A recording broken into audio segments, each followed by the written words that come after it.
하나님께서 주신 말씀 보겠습니다.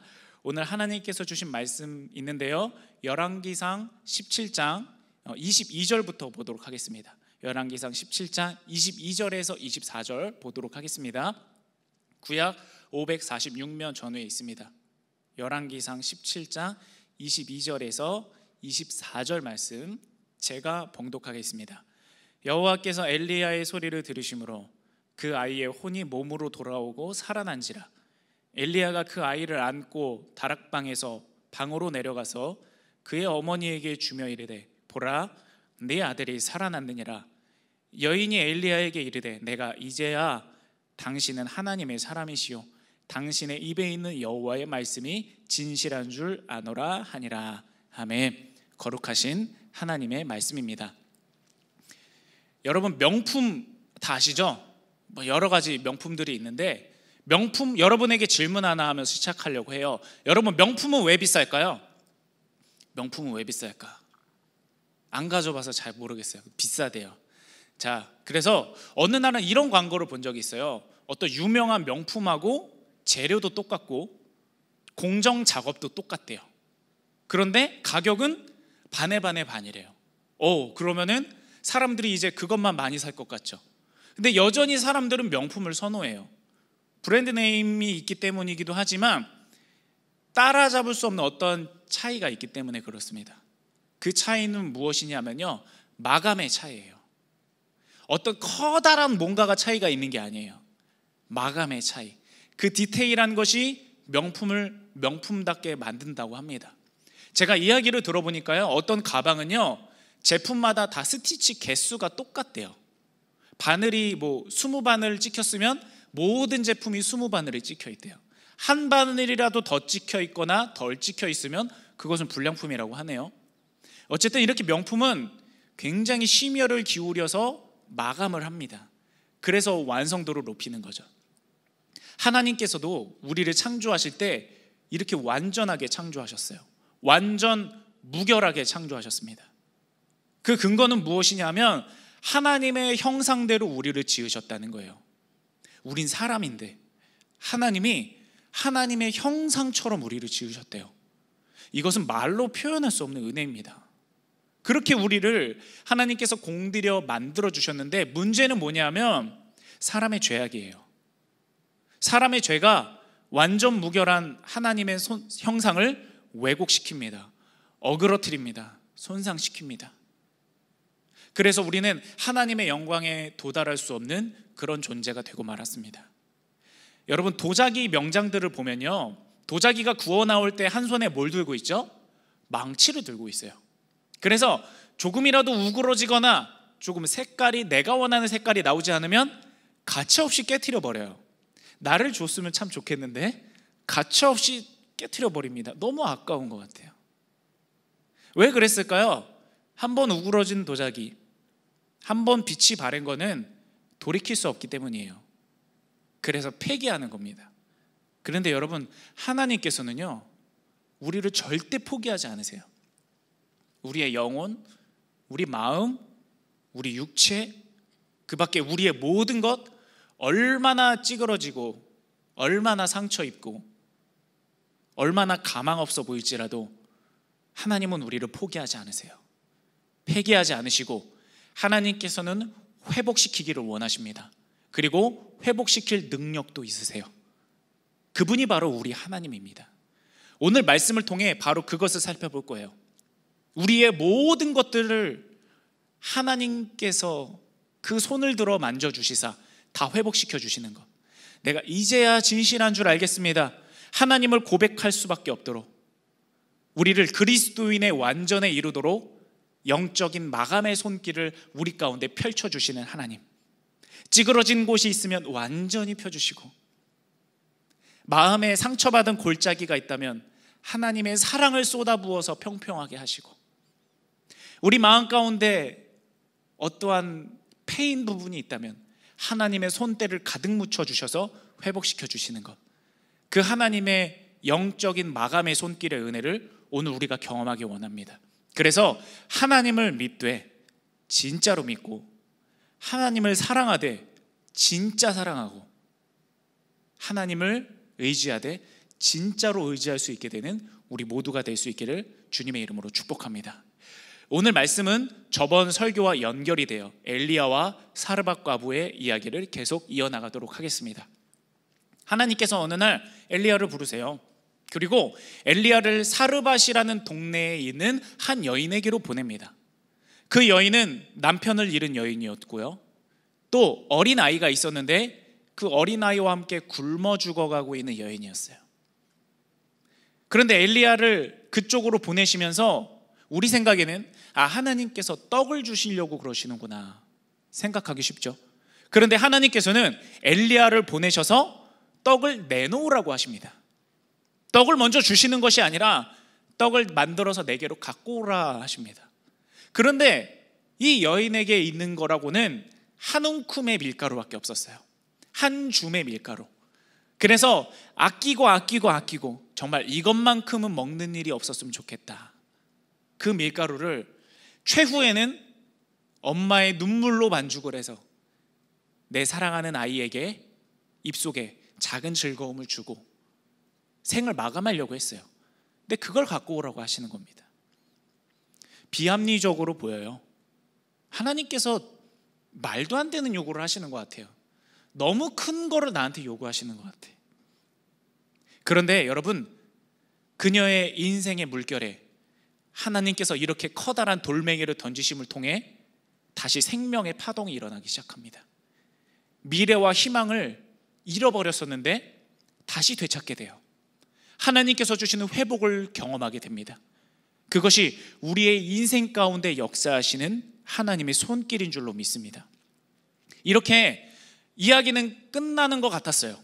이제 해피엔딩으로 이 여인이 하나님께서 주시는 은혜, 하나님께서 주시는 어떤 호의를 누리면서 평생 그렇게 만족하면서 오래오래 행복하게 살았답니다. 이야기가 끝나면 참 좋았을 것 같아요. 그런데 이야기가 계속됩니다. 열왕기상 17장 17절 말씀을 함께 보시겠습니다. 이 일 후에, 그렇게 모든 일이 잘 풀린 것 같은 그 일 후에, 이제는 끝난 것 같은 그 일 후에, 이제는 된 것 같은, 이제는 충분한 것 같은, 이제는 하나님이 더 이상 건드리지 않았으면 좋을 그 일 후에 그 집 주인 되는 여인의 아들이 병들어 증세가 심히 위중하다가 숨이 끊어진지라. 아멘 해야 됩니까, 여러분? 아멘 합시다. 아멘. 이 여인은요, 이제 막 믿음이 생겨났어요. 하나님을 믿으면 그렇게 좋은 일까지는 아니더라도 그래도 좀 괜찮아져야 되는 거 아닌가요? 왜 하나님을 믿었는데 여전히 나쁜 일이 일어나는 걸까? 왜 하나님을 믿었는데 이제 막 믿음이 일어나기 시작하는 그 새싹과 같은 그 믿음의 상황 가운데 하나님은 왜 이런 사건을 허락하시는 걸까? 잘 이해가 되지 않습니다. 그런데 여러분, 이것이 하나님의 마감의 손길인 거예요. 하나님의 다루심이 있는 겁니다. 이 여인은요, 아마 이렇게 기도했을 거예요. 말씀을 잘 보면요, 이 여인의 아들이 갑자기 죽었다고 기록하지 않아요. 증세가 심해서 위중하다가 숨이 끊어졌다고 되어 있습니다. 그러니까 이 여인은 지금 하나님의 은혜로 자기 아들이 굶어 죽을 위기에서 건져졌죠. 이제 막 살이 통통하게 올랐어요. 피골이 상접해서 죽을 뻔한 아들이 이제 막 살이 통통해지면서 이제 막 웃기 시작했어요. 이제 이 아이에게 행복만 주면 될 것 같아요. 그런데 하필이면 그 아이가 앓기 시작한 겁니다. 기도했을 거예요. 하나님, 내 평생에 모든 기도 제목을 다 안 들어주셔도 좋으니까 이 기도 제목 하나만 들어주세요. 이것만 들어주세요. 제발 하나님, 이것만 들어주시면 나 무엇이든지 할게요. 아마 그렇게 기도했을 거예요. 그런데 그 기도가 보기 좋게 빗나갑니다. 하나님은 왜 그러셨을까? 우리 인생은 아직 하나님의 마감의 손길이 필요하기 때문입니다. 왜 이 일 후회가 시작됐을까요? 하나님 보시기에 끝이 아닌 거예요. 하나님은 항상 구원에 초점을 맞추십니다. 구원해야 돼요. 우리 인생에 무슨 중요한 가치가 있을지라도 하나님께서는 우리를 구원하시려는 가치를 최우선으로 두십니다. 그래서 우리를 구원하시기 위해서라면 주기도 하시고, 우리를 구원하시기 위해서라면 가져가기도 하시고, 우리를 구원하기 위해서라면 때로는 잃어버리기도 하십니다. 왜? 구원이 제일 중요하니까. 우리를 너무너무 구원하고 싶어서, 우리에게 너무너무 영원한 생명을 주고 싶어서 하나님께서는 계속 우리에게 아주 섬세하고 디테일한 마감의 일을 계속 하는 겁니다. 여러분, 구원받을 만한 믿음이 있는 게 중요한 게 아니에요. 확실히 구원받는 믿음이 필요합니다. 비슷해 보이죠? 그러나 이 작은 디테일한 차이가 영원한 운명을 갈립니다. 영원한 죽음을 맞이할 것인가, 영원한 생명을 얻게 할 것인가, 구원받을 만한 믿음인가, 아니면 구원 확실히 받는 믿음인가, 하나님께서는 그 디테일한 우리의 영혼을 다루고 계시는 거예요. 우리의 인생 가운데 사건을 일으키십니다. 우리의 인생 가운데 사람을 만나게 하세요. 좋은 사람을 만나기도 하시지만 내가 정말 만나기 싫은 사람과도 만나게 하십니다. 또는 우리의 삶을 내가 생각하는 것과는 전혀 다른 방향으로 때로는 갑자기 틀어 인도하기도 하세요. 왜? 구원받을 만한 믿음이 아니라, 구원받을 수도 있는 믿음이 아니라 구원받는 믿음을 갖게 하시려고 우리의 인생을 아주 자세하게, 아주 섬세하게 하나님이 이끌어 주시고 다뤄주시는 겁니다. 하늘에 속한 은혜도 똑같아요. 하나님께서 주시는 은혜, 응답, 축복, 내가 받을 수도 있는 거고, 또는 받으면 좋고 받지 못하면 그만인 것도 아니에요. 예수 그리스도를 믿는 믿음의 그릇 안에 우리는 확실히 받는 겁니다. 하나님은 그걸 원하시는 거예요. 애매모호한 것이 아니라, 어색한 자리에 있는 것이 아니라 확고한 것, 확실한 것, 분명한 것, 견고한 것. 하나님은 우리에게 그것을 주고 싶으신 겁니다. 아마 우리는 우리의 삶 가운데 이렇게 일하시는 하나님께 때때로 이렇게 질문할 수도 있어요. 하나님, 저 이대로도 좀 충분하거든요. 하나님, 날 좀 내버려 두셨으면 좋겠습니다. 하나님, 나에게 지금보다 더 좋은 일 안 주셔도 되니까 나에게 좀 더 나쁜 상황으로만 가지 않게 하나님, 이대로 좀 적당한 것 같은데요. 하나님, 날 좀 내버려 두실 수 있나요? 그렇게 질문할 수 있어요. 그런데 여러분, 하나님이 우리를 가만히 내버려 두지 않는 것에 대해서 감사하시기 바랍니다. 감사하시기 바랍니다. 그 이유에 대해서 설명해 드릴게요. 요한복음 15장 16절과 또 그 밖의 말씀들을 봅니다.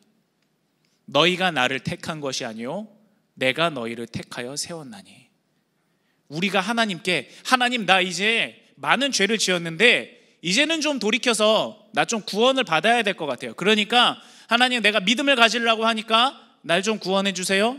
아니요, 우리가 택한 게 아니에요. 하나님이 우리를 택하여 주시는 것이고 하나님이 우리를 구원해 주시는 거예요. 우리를 가만히 내버려 두지 않고 하나님이 택하셔서 이끌고 계시다는 거예요.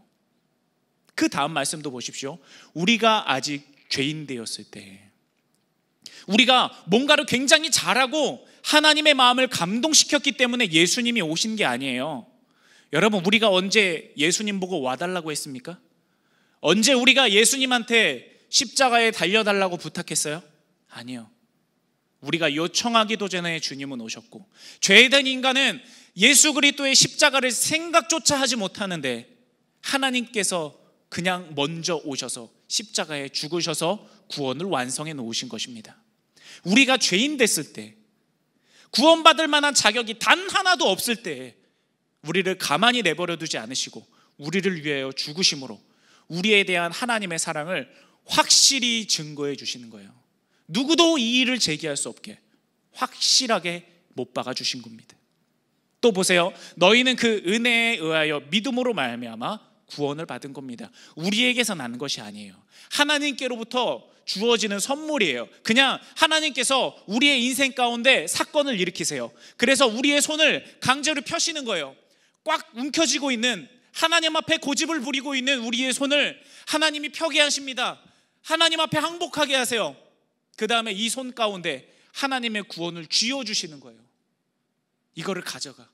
우리의 손 가운데 그것을 쥐어주시는 하나님의 은혜가 있는 겁니다. 그러므로 여러분, 우리가 하나님, 날 좀 내버려 두세요 이런 말 하면 안 돼요.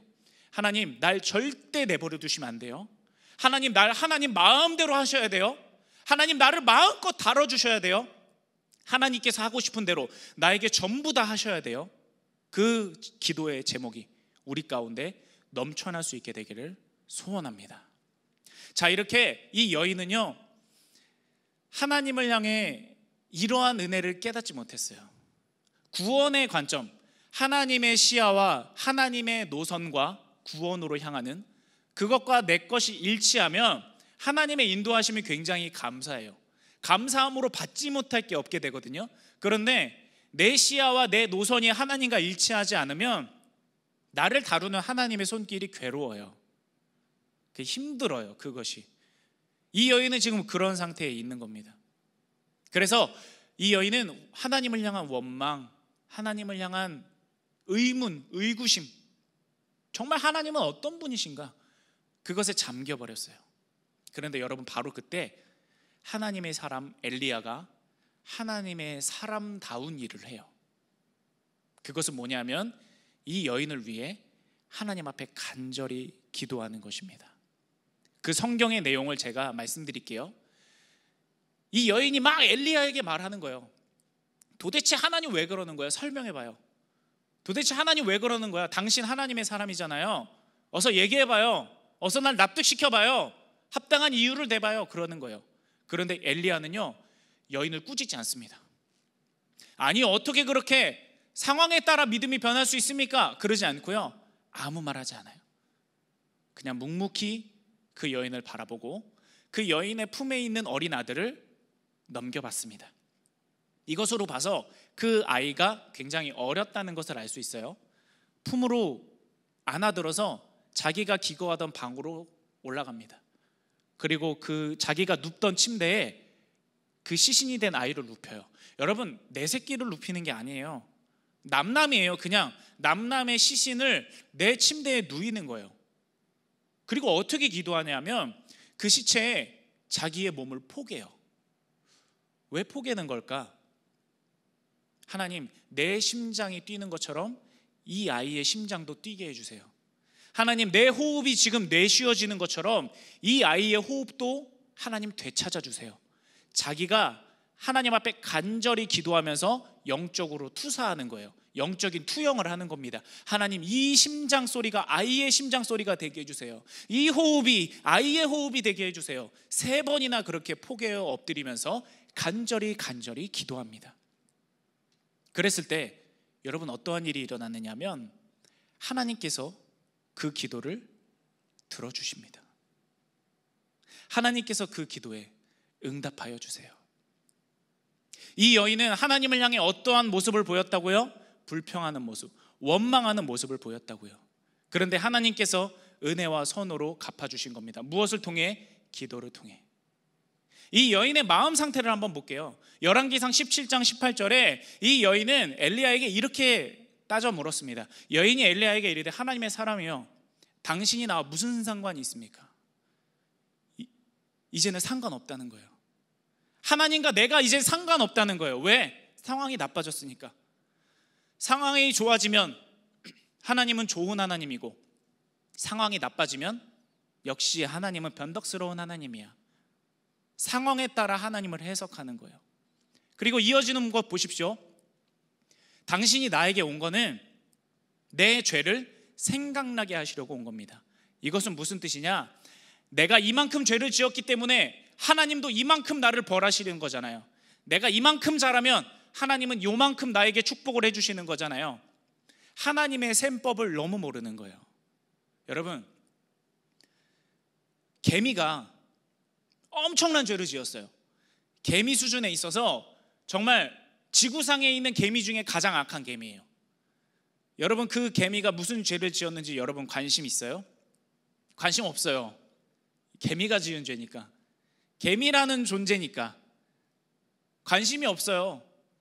하나님과 우리 사이의 격차가 더 큽니다.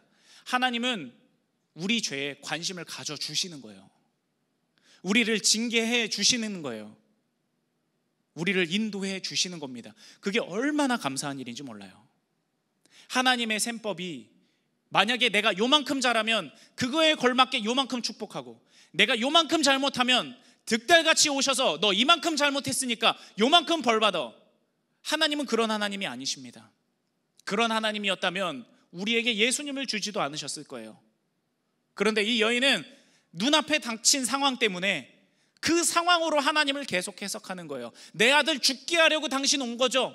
살려줬는데, 먹여줬는데, 자존감을 찾아줬는데, 다시 세워줬는데 상황이 나빠지니 금세 불평합니다. 금세 돌변해요. 우리를 죽이려고 온 거죠. 여러분, 우리가 이 가운데 찔림을 받기 원합니다. 상황으로 하나님을 해석하지 마십시오. 상황에 따라 하나님을 해석하지 말고 우리가 그저 하나님을 믿기 원합니다. 이해가 되고 믿는 게 아니에요. 믿는 게 먼저입니다. 믿고 나서 이해가 시작이 되는 거예요. 머리부터 가슴까지 30cm밖에 안 돼요. 그런데 여기에서 여기까지 신앙이 오기까지 30년도 걸리고 300년이 걸려도 이루어지지 않을 수도 있는 겁니다. 여러분, 상황에 따라 하나님이 어떠한 분이다 우리가 평가하는 것이 아니라 우리가 그저 하나님을 믿고 그저 하나님을 신뢰할 수 있게 되기를 주님의 이름으로 축복합니다.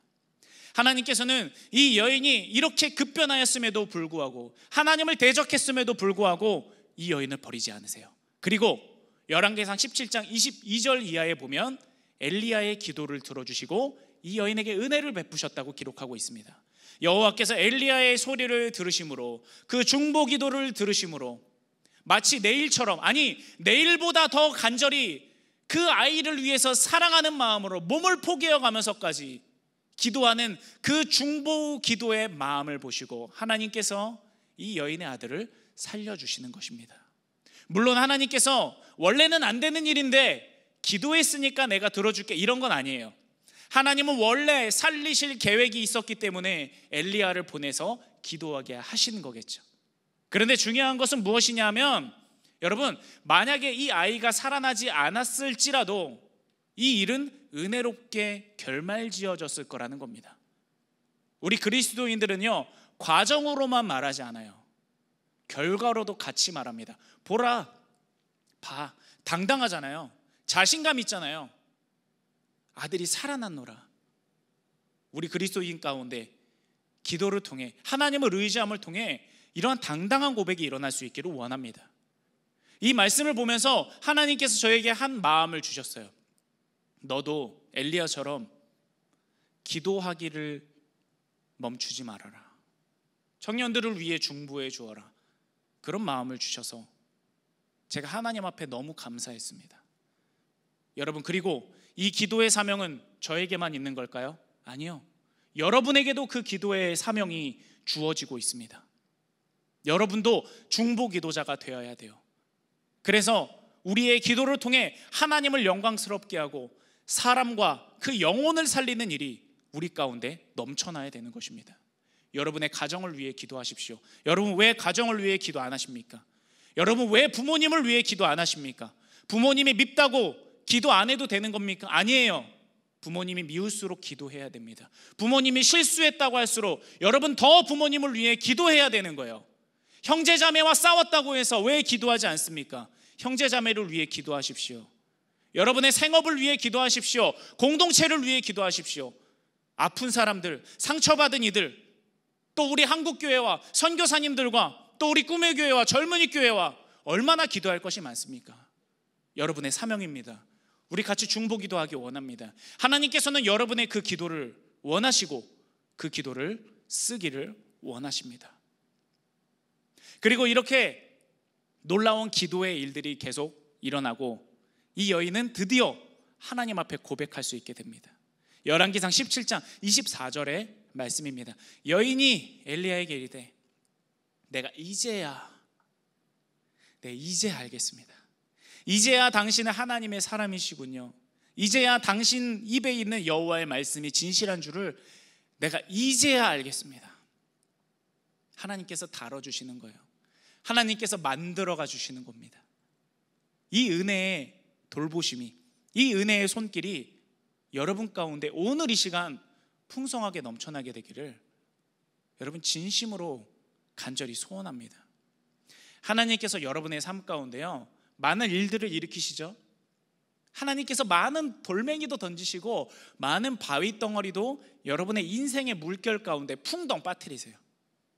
그런데 여러분, 그 모든 것이 우리를 설득하시는 거예요. 사건으로 설득하시고, 사람을 만나게 해서 설득하게 하시고, 어느 날 생각을 갑자기 넣어주셔서 우리를 설득하시고, 구원의 자리로 갈 수 있게, 하나님을 신뢰하는 자리로 갈 수 있게 우리를 만들어가 주시는 것입니다. 여러분, 그 하나님의 손길을 거부하지 말고 그 하나님의 손길 가운데 여러분의 모든 것을 맡겨드리기를 간절히 소원합니다. 그래서 하나님께서 나를 완전히 만들어가 주시고 영적인 마감의 손길을 통해 내가 진짜 하나님의 사람으로 설 수 있게, 그것을 열망하는 여러분이 되기를 바랍니다. 말씀을 결론 맺습니다. 하나님, 내가 이제야 진실한 줄 알겠습니다. 여기서 진실하다는 단어는요, 히브리어 야다라는 단어예요. 야다. 이거는 무슨 뜻이냐면 지, 정, 의, 전인격적인 완전한 수용을 의미합니다. 그냥 어렴풋이 아는 거, 그냥 알겠어, 무슨 말인지 알겠어, 이게 아니라 진짜 아는 거예요. 완전히 아는 거예요. 이제 알겠습니다. 우리가 이 고백이 터져 나올 때까지 하나님은 멈추지 않으실 거예요. 왜? 여러분들을 사랑하시니까. 여러분, 제가 요즘 이제 문득 생각나는 것은 무엇이냐면요, 제가 어렸을 때 엄마 사랑해요 그거랑 성인이 돼서 엄마 사랑해요랑 달라요. 군대 가기 전 아빠 사랑해요랑 군대 갔다 와서 아빠 사랑해요랑 고백의 질이 달라요. 결혼하기 전 부모님 사랑해요와 결혼하고 난 다음 부모님 사랑해요가 달라요. 아이를 낳기 전에 엄마의 사랑을 알겠습니다랑 아이를 낳아보고 엄마의 사랑을 알겠습니다랑 완전히 달라요. 똑같은 사랑합니다인데 고백의 질이 달라요. 따라올 수 없어요. 이제야 진실한 줄 알겠습니다. 그게 여러분 바로 그 뜻이에요. 이전에 내가 하나님을 믿는 것보다 더 믿는 것, 이전에 내가 하나님을 사랑하는 것보다 더 완전히 사랑하는 것, 그것이 우리 가운데 있어야 됩니다. 하나님이 우리 가운데 사건을 일으키시면요, 우리는 10중 8구 하나님 불평해요. 원망해요. 마음 가운데 비록 입술로는 내뱉지 못하더라도 하나님을 향한 불평을 가져요. 하나님 왜 이렇게 인도하시나요? 10중 8구 가집니다. 그런데 여러분, 하나님이 뭐하러 그렇게 사서 고생하세요? 하나님이 뭐가 아쉬워서 우리에게 원망을 드리면서까지 우리의 삶 가운데 그런 사건들을 일으키십니까? 우리 삶을 인도하십니까? 우리를 구원하고 싶어서 그래요.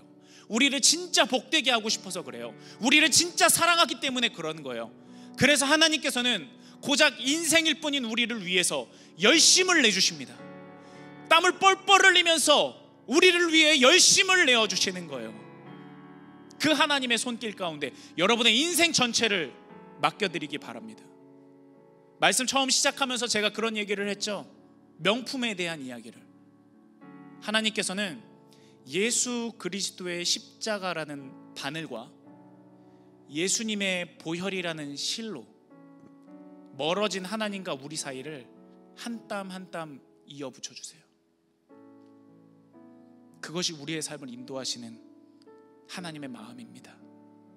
내 아들 예수를 죽인 그 십자가라는 바늘, 내 아들 예수가 마지막 한 방울까지 쏟아내게 한 그 보혈이라는 끊어지지 않는 사랑의 실, 우리와 하나님 사이를 한 땀 한 땀 꼬매주시는 것, 한 땀 한 땀 이어 붙여주시는 것, 그것이 오늘 여러분의 인생 가운데 바로 시작되기를, 그래서 우리 모두가 다 내가 신자 되기 원합니다 마음껏 고백할 수 있게 되기를 주님의 이름으로 축복합니다.